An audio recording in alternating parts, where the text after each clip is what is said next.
we were on every single day. And it was always LeBron took 2 steps left and he should have gone 2 steps right, or he bumped Spo, or it was just like the biggest nonsense, but we were always in the spotlight. There's so much pressure.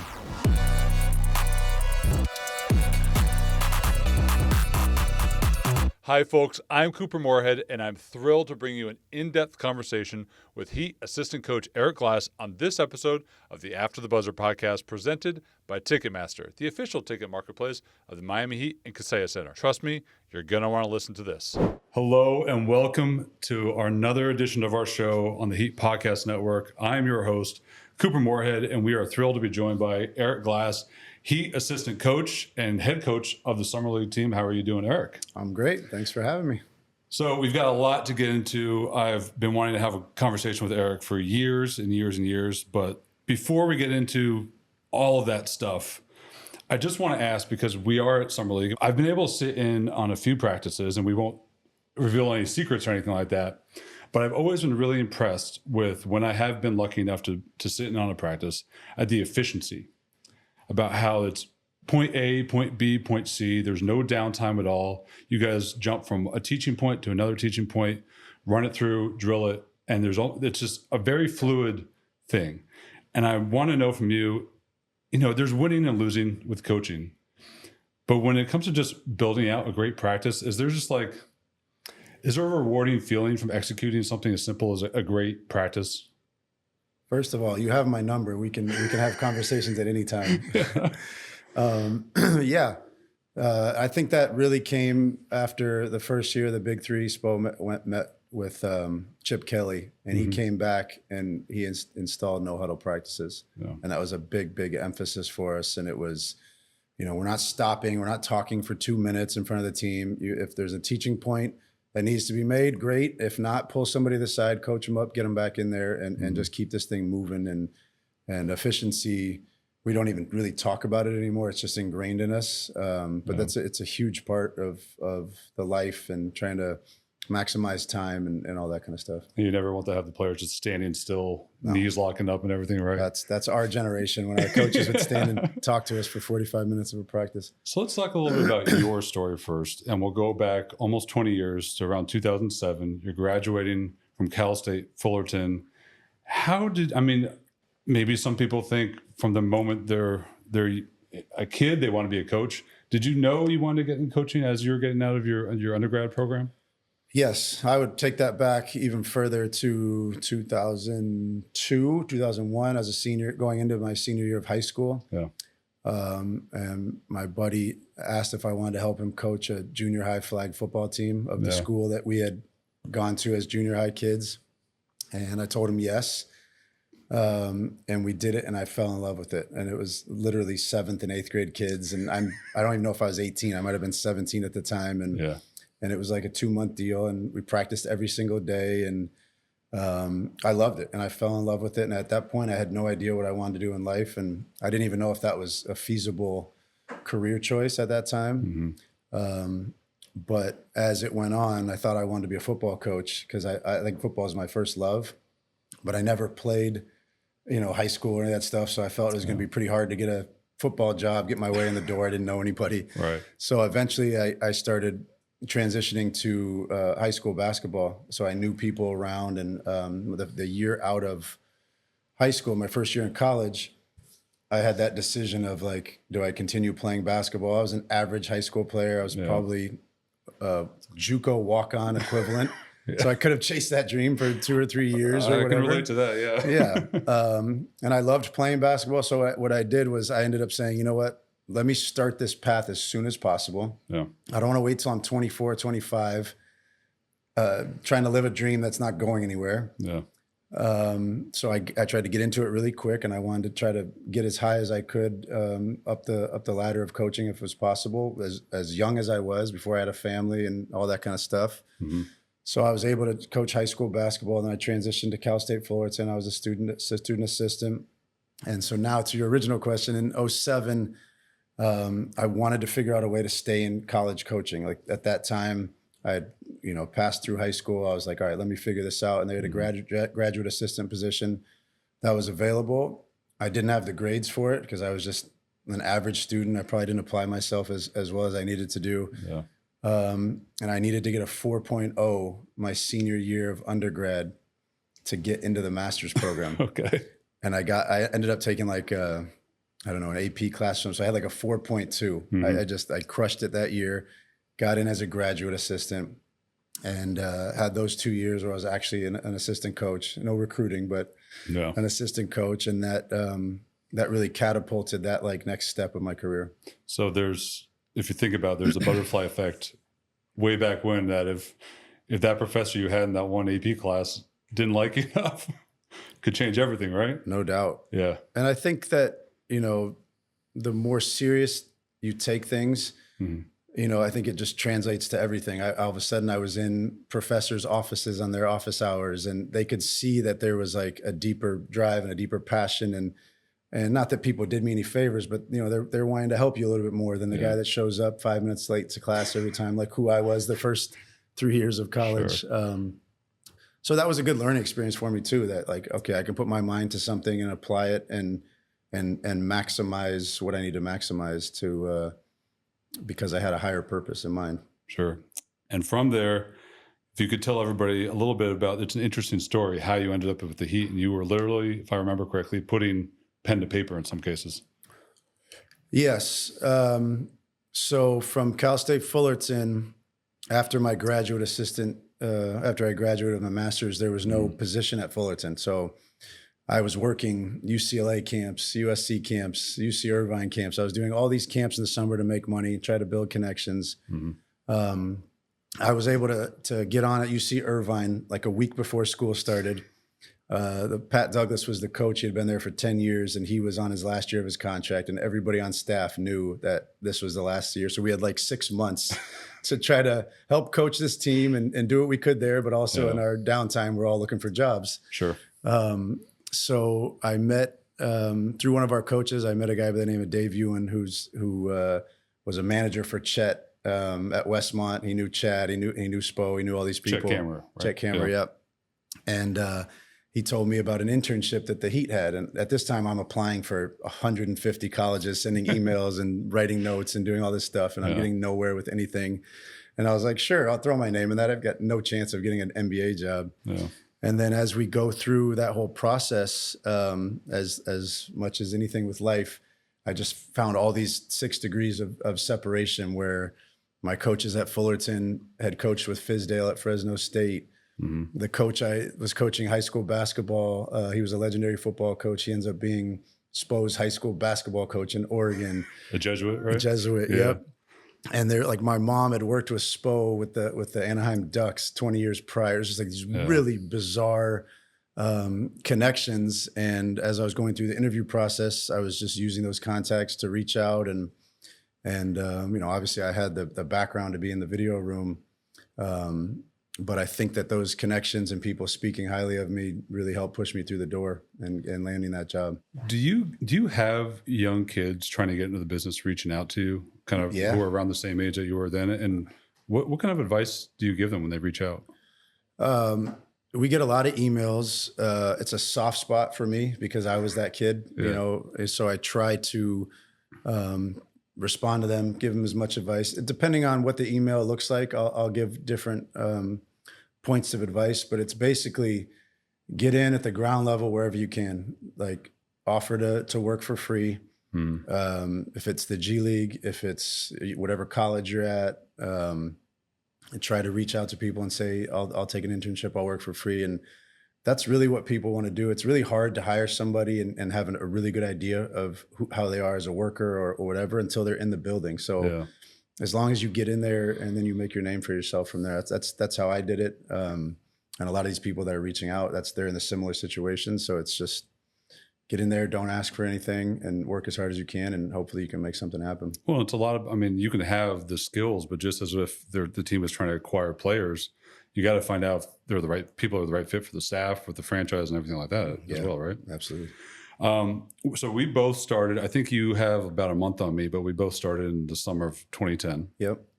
Both of us just before, LeBron signed, CB signed. And that year was a whirlwind. it's hard to really put things together chronologically. And it felt like as soon as I stepped off the plane in Miami, it felt like at least a month later, we were in Pensacola at the Air Force Base for training camp. What was it like being in the video room, this is your first job in the NBA, and all of a sudden you have this giant mega, news storm happening around the team that you're working for? Yeah, it was funny. I interviewed in June, and it was, they had came off of, I think they were in the first round of the playoffs, but it was Boston. Yeah. Yeah, but it was, it was a 500 team, and at that point I'm taking any job. I didn't care if they had won 5 games the year before. Same with me. Yeah. And then the signings happen, and I'm like, oh man, like if I get this job, this could be a really good situation. Yeah. But yeah, the video room, it was a whirlwind for me. I think, we always had the TVs on, the Sports Center on, and back then it's hard to translate it to this world, but I would assume that like ESPN Sports Center was the version of social media that is now. Yeah. So we were on every single day, and it was always LeBron took 2 steps left, and he should have gone 2 steps right, or he bumped Spo, or it was just like the biggest nonsense. But we were always in the spotlight. There's so much pressure. We were always the news story. And it was a big buzz when you're in Miami. And then as an intern, I didn't travel. So I was literally the only person in the building that didn't travel from downstairs. Yeah. So they would leave, and then it was just like crickets, and it was quiet, and it was just 2 totally different worlds for me. Yeah. But it was definitely a fun experience to come in those first 4 years. Went to the finals 4 times. I was grateful that I went through that experience. Some people don't even get to go to the finals their whole NBA career. And that was a very interesting introduction to the NBA, to say the least. To say the least. One more thing about those teams, though, because I feel like we're kind of we're past, the 10-year mark for when that group was last together. And at a certain point, they become not recent history, but become part of league history in a different way, in the same way that, 90s teams were when we were getting into the league. So what are we losing? What are we forgetting about those teams that are not, when they come up and people just, they give you the highlights and the bullet points and the headlines, but what's the stuff underneath the surface that maybe we forget about? What made those teams great? The camaraderie in the locker room was something that really surprised me. You'd hear about the NBA, these guys are pros, they make a lot of money. Like, it's not going to feel like the college atmosphere where everyone's pulling for each other. And those guys got along so well. I was shocked. I mean, the big video they did where they dressed up and all that stuff, I think that was like a small glimpse of it. But every day, Harlem Shake, yeah. Every day, just the laughter, the joking, the camaraderie. Like, the guys really liked each other. They hung out all the time.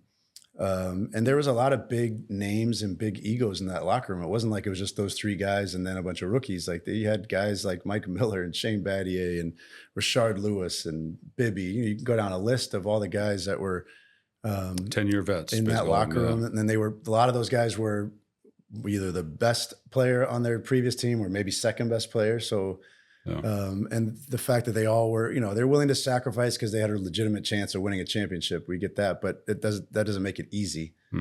So I was really surprised at how close knit of a group that was, and how willing they were to get dirty. Like, everyone thought it was like this Hollywood sexy team. Like, those teams were playing grit and grind basketball, even though Spo eventually transitioned to the pace and space. We played a defensive style of brand of basketball, and it was hard. It was hard work, and those guys bought into that. Yeah, it was pretty underrated probably at the time when you guys were, especially when you're blitzing and pick and rolls as much as like that. Every pick and roll. That takes a ton of effort. It always was underrated to me how much energy was expended, but also how smart those locker rooms too. Those guys, it's just as far as like talking to them about the game, getting quotes, one of the most unbelievably smart locker rooms, top to bottom, I've ever been in. I would say that was a huge aspect of my development. Yeah. So I had the coaching staff, which was really important to me, and my growth, and the different ways different coaches helped me along my way. But just rebounding for guys, I started out rebounding for Ray Allen, and what am I going to teach Ray Allen as an intern? But I'd watch his work ethic. I'd get to know him a little bit. He would coach me, and then we'd built a little bond, and we'd have fun. I'd guard him on defense, and those guys were important because they would give me the time of day. James Jones, like Shane Batty, Mike Miller, those guys would give me the time of day to speak to me, to help just learn the game of basketball from a pro level. And then as I got older, they started to give me a little bit more respect, and like, oh, this guy might know what he's talking about a little bit. And they gave me the confidence that I could coach players of that of level. So that was really big. Really big learning experience for me. Well, speaking to that, how long did it take you? How long in the league did it take you to? Yeah, you might be the youngest guy on staff, but at a certain point, Spo's going to point at you in a meeting or expect you to bring something to the table beyond what they're telling you to do. At what point did you feel confident speaking up and delivering your own opinions? I'm not exactly sure. The big thing with Spo, he wasn't a guy that's just going to sit next to you and, hey, this is how you do this. This is how you do this. He was a great example of a leader and a coach. So you learn a lot from watching him. But the greatest gift that Spo gave me was access. So even as a young intern, the job title of video guy, he's calling you directly to work through an edit at that time in his career. So you have immediate access to Spo. As opposed to like an assistant coach having a scout or doing a film session with you. It was Spo, and that's the way that video rooms always worked. But just in terms of access off the court, he'd invite me to a happy hour, or he'd invite me wherever, or even when it was like a slow day at work, I could come into his office and he would allow me to ask him questions. And then it just started like that. And he had incredible empathy and didn't have an ego for an intern, being like, hey, with all due respect, why'd you call that timeout? I'm just trying to understand your thought process with that. Sure. And maybe it was a bad timeout, maybe it wasn't, but like, he wouldn't just be like, hey, shut the fuck up. He could say, he might give me that look, but he gave me access to ask him questions, to be inside of his world, to learn from that. And that access was probably much higher than my job title should have been allowed. So I would say, long answer short, because of that access early on as an intern, we had a great rapport where he would eventually start asking my opinion. And then in meetings, I could speak up, and it wouldn't be out of the ordinary. Like, why is this guy talking, or whatever like that. So, I think that's really helped my career, is that even as a young guy, I could speak up, and he had respect for my opinion, and we had that working relationship that I could say anything in a meeting, and it would be of value. I hope you're enjoying this insight into how Erik Spoelstra and his coaching staff really work on this episode of After the Buzzer, presented by Ticketmaster, the official ticket marketplace of the Miami Heat and Kaseya Center. Coming up, what all that access afforded by Spoelstra really means, not just with the Heat, but the basketball world at large. Let's keep it going. So you're with the Heat and everything we've been talking about, but then you in the off seasons there are opportunities to branch out and try and learn more, try and work in other places, and you've had international opportunities. You hooked up with Mike Fratello's team with Ukraine, and could you tell us about how that comes about and what you gained from those experiences outside the Heat? Access with Spo. We were at dinner in the off season somewhere, the Prime Italian or something like that. And Mike Fratello comes by the table to say hello. And we're talking. And then he goes, hey, by the way, this is Eric Glass. If you need anybody, he'll do anything for your Ukraine team. Don't have to pay him. Like, just, you need him, call. You can pay him if you want, though. Yeah. He was, basically like, hey, this guy will do anything you want. Yeah. And I was like, okay. And then literally like a week later, hey, my video guy can't come this summer. Would you be available? And I said, yeah, absolutely. Yeah. So I did Summer League. I think I left Summer League in Orlando right when it was over, went over to Ukraine and did 2 months with Fratello. And then I went back the next summer because we had qualified for the World Championships. And, that was just a great experience. So I think people, international basketball has become popular enough that especially Americans, understand the rule differences. They've watched enough Olympic runs. They understand how the game can be played a little bit differently. But beyond just the rules, do the coaches there think differently about the game now? And what have you taken concept-wise, play-wise, strategy, philosophy? What have you taken from those experiences and maybe tried to bring back over here? Our Ukraine staff was heavy NBA. Mm-hmm. So it was and Fratello's pretty similar to like Pat Spo kind of coaching tree. Yeah. There's a lot of other things about Mike that were different that were really good for me to experience. But I learned a lot about the international game from scouting. Mm-hmm. I'll never forget. It was like we were playing an exhibition. I think there was 4 teams. So the game was before us. It was like Israel versus Great Britain or something. Mm-hmm. And there was a 1-point game. Whoever had the ball was up 1 with like 20 seconds left. Mm-hmm. The team on defense was up 1, and they fouled to put the team that was losing on the free throw line to give a chance to give up the lead just so they could have the last shot. Okay. And it completely blew my mind. And I was talking to some of the guys, and they're like, "Oh yeah, it's very common here that you always want to have it was just like an offensive mentality playing possessions versus the scores." Yes, right? And I could not. I just it didn't make sense in my brain, and you know, so there are things like that I picked up a lot. At that time, international influence wasn't as big in the NBA, so there's a lot of concepts that I took with me that you didn't start seeing for 4 or 5 years, and then now with social media, with a lot of these coaching videos and everything online. I went to Germany a couple summers ago to watch training camp before Eurobasket or World Championships when they won. Yeah, I ended up picking the right team. Obviously, I didn't know that they were going to win it beforehand, but all the ideas that they were working through and playing out, I brought back with me. And then by the training camp of the NBA season, I was already seeing some of it, and I was like, man. 5-10 years ago, that would have taken 3 or 4 years for these concepts to come over. And now everything's just moving fast. And I thought I was ahead of the game by going out to Germany and watching them practice. But now with, videos online, everything, it just moves fast. And now I think the college game, it's actually been easier for college guys. We used to have to teach college kids from summer league or rookies how to adapt to the NBA. And I feel like college is taking a lot of the international concepts and putting it there. So now that the NBA is starting to do some of those concepts, now it's like a full circle almost. Okay, yeah. So I imagine, like in the 90s, 80s and 90s, it was a lot of one-way street, right? A lot of American concepts being transferred that way. Yeah. And now it's just everybody's kind of sharing everything at the same time. It's just the whole basketball world. I think everyone was trying to catch up to the American game. Yeah. And I think the way the international game has been being taught at a lower level, with the skill development and the passing and the moving. And now that those kids have become older, it's just, they're starting to even catch up or even exceed some of the concepts of basketball. So now you're getting it from a lot of different areas.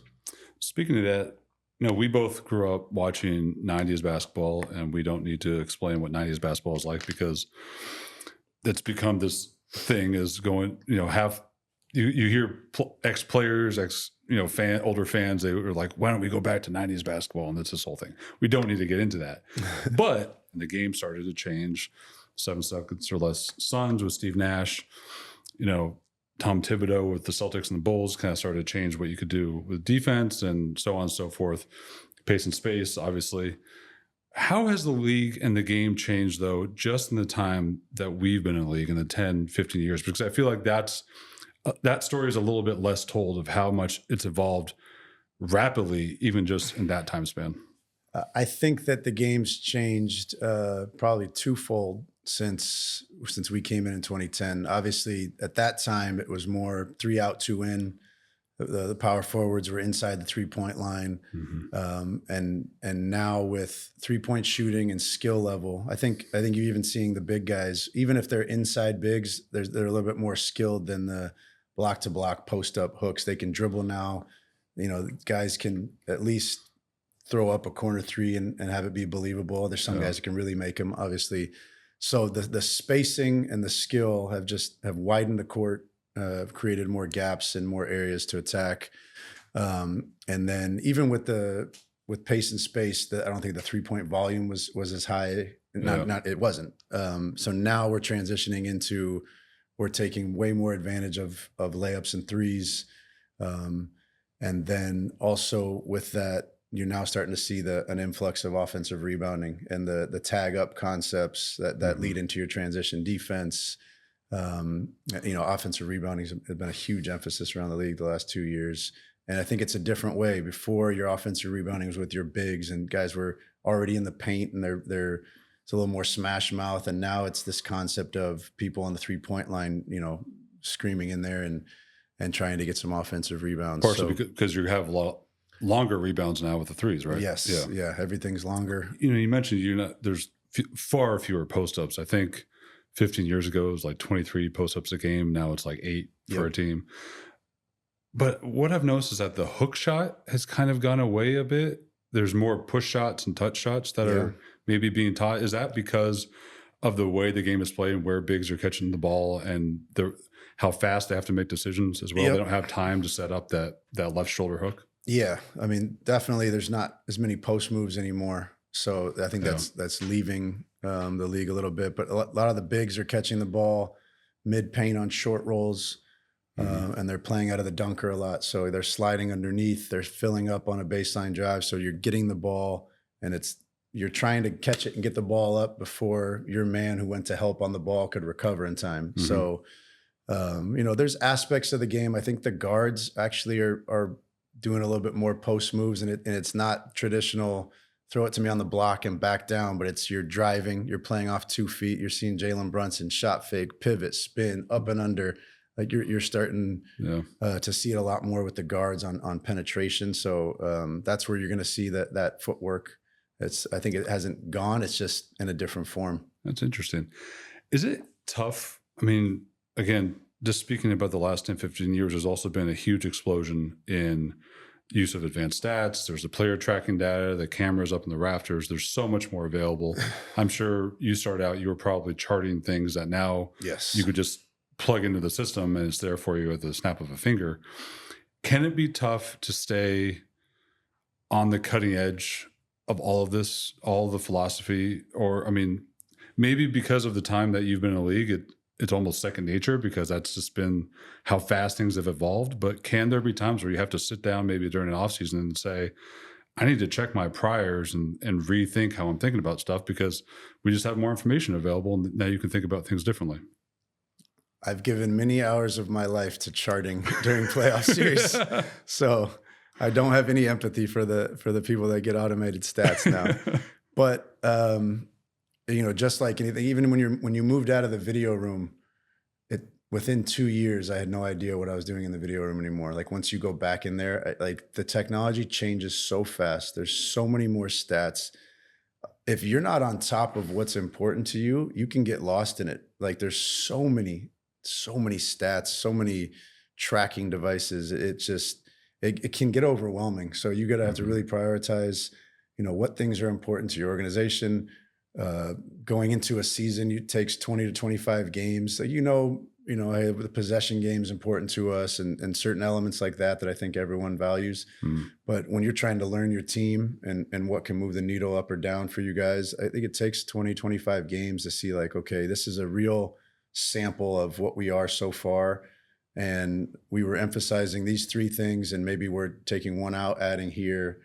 So I think the tools are good. I think as an assistant coach, sometimes having a really wide lens on stats that may not be a focal point every day, you can pinpoint 1 or 2 from time to time to just give it a different wrinkle and like, hey, we hadn't thought about this. Maybe this is an idea. But yeah, the stats change. You have to constantly change your philosophy and maybe not change it, but fine tune what's really important to you. Yeah, this is in the summer. I watched the F1 movie the other day, and they're talking about all the little parts you can change on a car just to gain like 1/10 of a second. There's just so many different changes an engineer can make when I don't know enough about cars, but you know what I mean?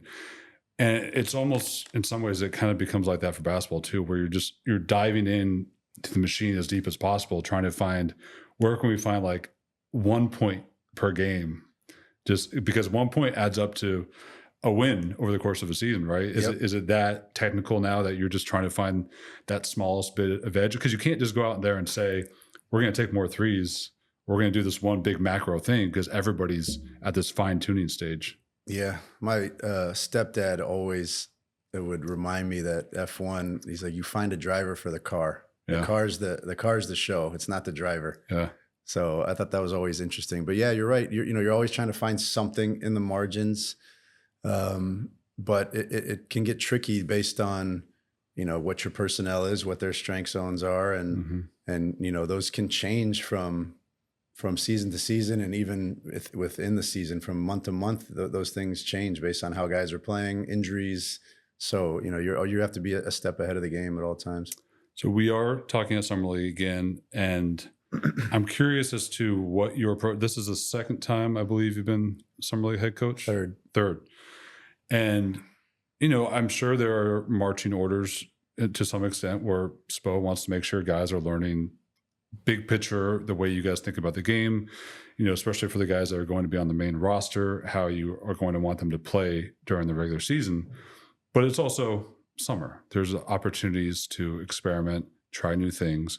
How do you balance that? What is your approach into, we got to get these guys going on their developmental program, but we can also try a few new things philosophically?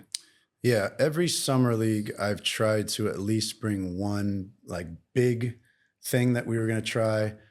I remember, I can't remember if it was my first or second summer league. They were in consecutive years, but I wanted to do this thing where I played 2-3 zone on side out of bounds and baseline out of bounds. And I'm thinking to myself, all right, it's going to be a zipper fist, a zipper quick, it's super basic side out of bounds. Yeah. We got 5 guys against 4 guys. We're going to get 5-second counts. This is going to be great. I'm going to be the coolest coach and mess everybody up. It was a total disaster. We were giving up baskets left and right. We were giving up easier baskets than we would have. We were just stayed in man. Yeah. However, we tinkered with it. Spo, the genius he is, saw that. He's like, oh, let me put our best 2 defenders at the top of the zone. Let me put this in. And he put it in. All of a sudden, he transformed the 2-3 zone in the professional basketball. So I like to think that I had a small portion of my failure, gave a little bit of an idea to Spo, but you always try to see, what can you do that maybe could fit our regular season team that I can experiment with here, or maybe some ideas that, once the season was over, when you did the recap, like, hey, I didn't like this. Maybe we'll test run it in summer league with, understanding that our practice environment, our competitiveness, those standards are always going to be taught. You can still have some wrinkles in basketball. This year, the idea is we call it the goofy defense. It's, we're not creating this. I did it in Sioux Falls 5 years ago. Other teams have done it where you put your defensive 5 on the other team's 4. You put your 4 on the other team's 5. You're able to switch pick and rolls. But now when the guards get rolled down by the center, X5 is in help and he can come rotate over. And I think that's we'll see how that goes the rest of the summer league. But the thought process was, if Bam and Khalil are starting together, Bam's one of the best switch bigs in the league. But if he's switching when he's at the 5, now you're getting small point guards on, Giannis or Zubac. Yeah. And that's not it's not fun for those guys to try to have to fight, 7-footers that have 100 pounds on them in the paint. So if maybe it's something that it looks good where, Khalil could play off ball and switch onto these guys and we can be disruptive on defense, who knows what it'll look like, but that's just where the thought process was coming from. So yes, we like to take, an idea here to, and it's not the biggest thing, obviously how we want to play and how we coach guys and learning the environment and the culture is the most important thing. But I think those are fun for coaches too, where you get to try out something and be okay with it failing when you're not gonna lose your job because it failed or something like that, More great stuff from Eric Glass on this episode of After the Buzzer podcast, presented by Ticketmaster, the official ticket marketplace of the Miami Heat and Kaseya Center. I'm sure you're just as locked in on this conversation as I was when it was happening, so let's not waste any time and keep it going. The player development program in Miami is very well known. At this point, you guys have a lot of success stories. And for a rookie, we can use Kasper Siakachonis as an example, but really in general, when you have a new guy, how does the program kind of start to come together, especially when a guy's drafted and the next week he's in summer league? There's not a huge run-up time. No. How does the program start to come together, and then how does it evolve over time as you get to know these guys more? To your point, you have 3 days of practice with these kids. So my biggest thing this summer was, we're not going to change their games. Like, there's all these little things that coaches get all, I got to fix this. I got to fix this. Like, summer league they got to perform, right? So if you're in their head about, hey, do a broad jump, or go 1-2, or hey, do this to your game, they're just going to be overthinking stuff, and they're not going to have any success. We're going to have 2 months where they can be in our gym after summer league, where they don't have to worry about competing against anybody on a stage that's televised, and their games. So we'll have time after that to put them in the player development program and get them all comfortable with that. We're just trying to get them comfortable with what our standards are, what our system looks like, try to help them play to their strengths. And then when summer league's over, you assess what happened in summer league. You find 2 or 3 big item things that you really want to emphasize, and then they just work. And we've been really, really good in the front office about finding guys that have really high work ethics, and there's no magic to it. Yes, you put some structure to the player development, and you hold them accountable to it, and you drive them. But if a player doesn't want to work and doesn't want to put in those hours and try to be the best player they can be, they're not going to be it. Fortunately, Adam, Simon, and crew are pretty good at finding guys who want to work. Yep. What are a little while ago, you were talking, though, about how those relationships just working out, Mike Miller, Ray Allen, Shane Battier, how important that was to you at the time. As you've gotten older and gotten more senior, gained more experience, you have relationships with guys like a Rodney Magruder or a Gabe Vincent or a Caleb Martin. And I know it's important to you. Sometimes you'll have guys over to your house. They will get to know your family. Why is it important to develop that part of the relationship so it's not just always basketball all the time? I think it's twofold. One, when a player meets me for the first time, I don't have the NBA background as a former player, or even the presence of a Caron Butler, a Juwan Howard, Wayne Ellington, Malik Allen, Quinney, all these guys. So I have to build my credibility in a different way. So I've really tried to work hard at my craft. I try not to let anybody outwork me. And so I build that as my base, so that when I speak to somebody about basketball as a non-former player, they can respect my opinion and say, okay, this guy knows what he's talking about. He works at his craft. And then secondly, I feel like that's one of my superpowers is my ability to connect with guys. So it kind of started out early. I had a lot of young players. Rodney was out here by himself. He was older, younger player. Gabe came out as a younger player, even Caleb, and now with Nico and Jaime, like, they don't have their families around. So it really started out, hey, do you have anywhere to go for Thanksgiving? Do you have anywhere to go for Christmas? Holidays, things like that. And then now it's important for them to see me outside of basketball, see me with my guard down, see me a little bit, I don't want to say in a vulnerable state, but a little bit like that, because now they can let their guards down. And, there's basketball players are just like everybody else. They're human beings. And not that everybody tells me everything all the time, but I've felt over the years that guys could speak to me on something if they felt like it. You're playing back-to-backs, you're traveling, you're all over the city. If something's happening in their personal life, there's a good chance that's going to affect their performance. So I felt like sometimes, because of our relationships and because they saw me outside of the court, that I would, one, know what was going on with them already, or two, they had the forum to speak to me about it. And I could, help talk them into a space where they could kind of clear some stuff out, go perform, and then I could help them handle the situation. They could handle it. Little things like that. And I just feel like that connection opens all communication avenues when I'm helping them with their role or with any of that stuff. It's just really been what's helped me the most in player development. Also, I have a tendency to be very direct. So I think when people can see me off the court, see I have a little bit of personality and I'm a little bit light. I'll never forget Jaime told me maybe 2 months after his rookie year, he said, I thought I was going to hate you. I was like, what do you mean? I'm like, actually, I didn't think I was going to like you either.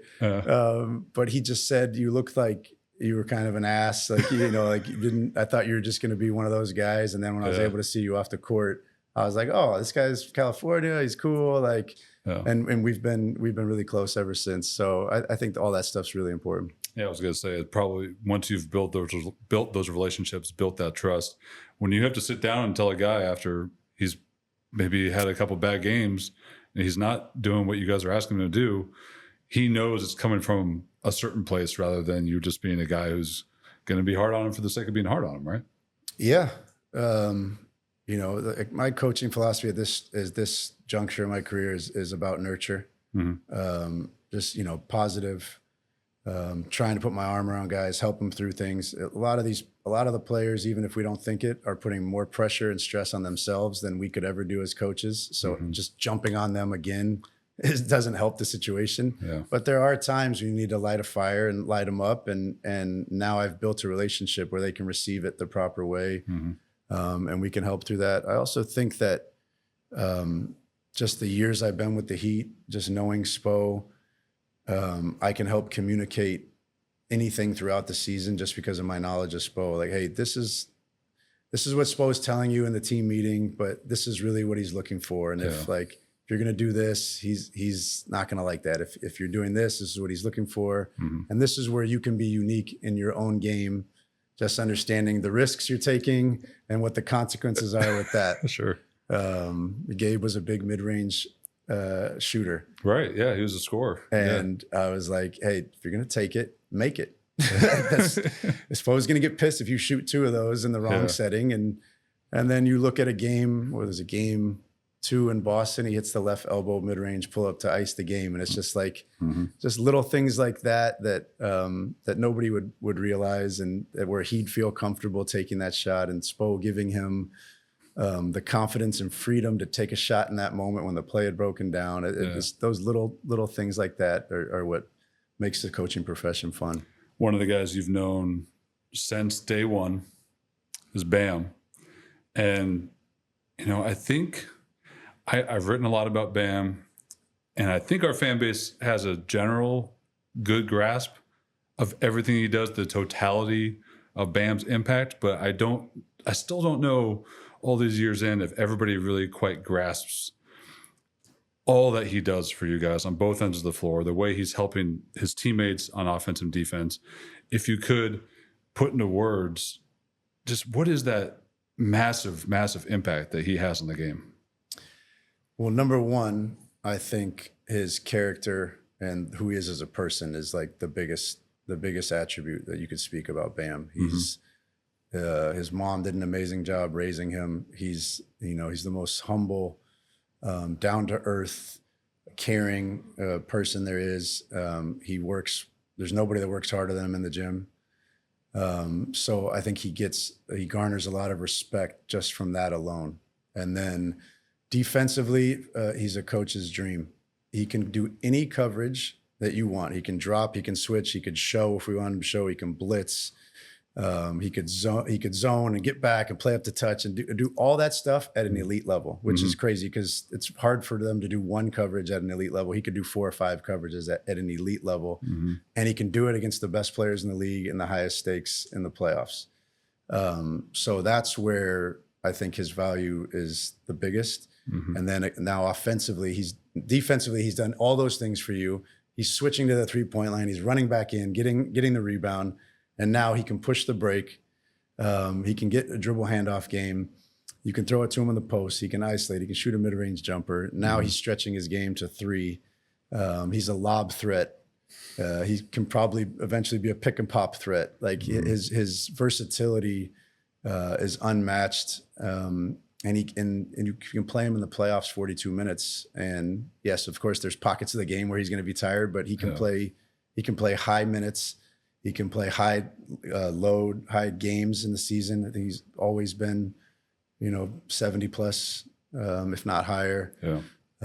So Except for the 1 year with the thumb. With the thumb. And that impacted Defensive Player of the Year voting, unfortunately. But yeah. But yeah, he brings so much to the table. It's easy to underappreciate him. Take it for granted a little bit. Take it for granted. But you notice it when he's not around. Yeah.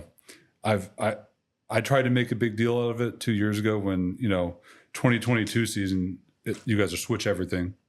You had PJ and Kyle on that team, and Bam is obviously an unbelievable switch defender. And then 2-3 seasons later, all of a sudden he's dropped in 80% of his coverages. I'm like, that is not a normal thing. We have to talk about this more, right? Yep. That should be a story. What is, every year I try and get people to appreciate his defense, and you just mentioned all the different things he does, but on a very micro level, very nuanced level, what is something even I might not know or appreciate of what he does on defense? I think his brain speed and his communication. I know you guys have him mic'd up every once in a while, but it's hard to see it unless you're front and center every day. How he can bark out signals, how he can, get that back line talking and feeling comfortable so guards can pressure, guards can get guys into pick and rolls and maneuver, and then he erases mistakes, so those are the things I think people might not see as well. And he's not going to be 5 blocks a game erasing mistakes. At times he will be that guy. Sometimes he's taking a charge. Sometimes it's verticality. Sometimes he's getting his hand in there and it's a steal, or it's denying a pass or getting a deflection. He's now starting to kick the ball, and he's just finding different ways to be disruptive and impact the game that I think probably people don't necessarily realize. He's incredible at not fouling sometimes. Yes. The way he can move his feet and keep his hands here. And be physical while doing it. Exactly. So we like to finish off with a question for everybody. I've been asking the players this as well, and it might sound easy, but some guys have found it very hard. If you could give us your 4 favorite basketball players of all time, and they can't be Heat players because that would be cheating. Yes. Well, as a Southern California kid, I'll start with Magic Johnson. Okay. He was my number one. I'll probably go in chronological order of as I was going through the game. The next point guard that took over for him was Nick Van Exel, who I absolutely loved. Nick the Quick. Yep. And then a small transition. That Lakers team, it was Nick Van Exel, Eddie Jones, Cedric Ceballos, Vlade Campbell. Like, they had such a great, they weren't the best team, but they were just exciting and it was flashy. And then you get this high school rookie, Kobe, coming in, taking all the shots, messing up the chemistry. And I was like, I can't stand this guy. Yeah. And then Kobe does what he does. He commands your respect based on his competitiveness and his work ethic. Yeah. And he then he earned every ounce of my respect, and he became my next favorite player. And then as I'm transitioning out of my Laker fandom to the Heat, it was Lamar Odom. When he was the 6th man. I just thought it was so special the way he saw the game. He could handle at 6'10", he could shoot, he could penetrate, he could play any defensive coverage you wanted to. So I would go through those guys.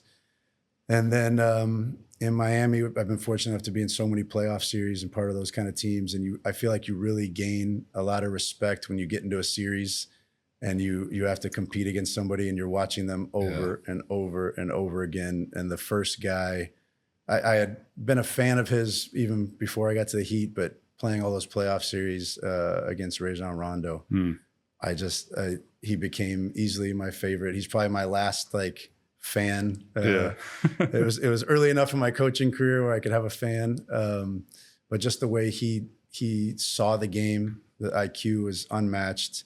He could impact the game in every facet at 6'6" or whatever. His passing, his defense, his deflections. I'll never forget when the league was more about calling plays. He knew every one of our play calls. Yeah. And you could see him playing other teams. He'd look at their coach. He'd get the play from the opposing coach before their point guard would get it. And he'd be telling his team before they could get organized. And he would just disrupt your entire defense. So I'd say those are my favorites. I've always told people that at the end of a playoff series, there's almost a certain tone Spo will talk about with certain guys where it doesn't happen after every playoff series, but sometimes there's one or two guys, and he'll make a couple of remarks at the end of a series after congratulating the other team or, saying they had a great season. And it's like, you guys have been talking about that guy in the coach's room all series, and that player has earned your respect. Big time. Right? So that is all the time we have for today. I'm sure we could go on for hours and hours and hours talking about all this. Maybe we'll have more opportunities in the future, but thank you so much for joining us. Thanks for having me. I hope you enjoyed this conversation with Eric Glass as much as I did on this episode of After the Buzzer, presented by Ticketmaster, the official ticket marketplace of the Miami Heat and Kaseya Center. Remember to like and subscribe on YouTube for all the content we have coming your way. But until then, take care.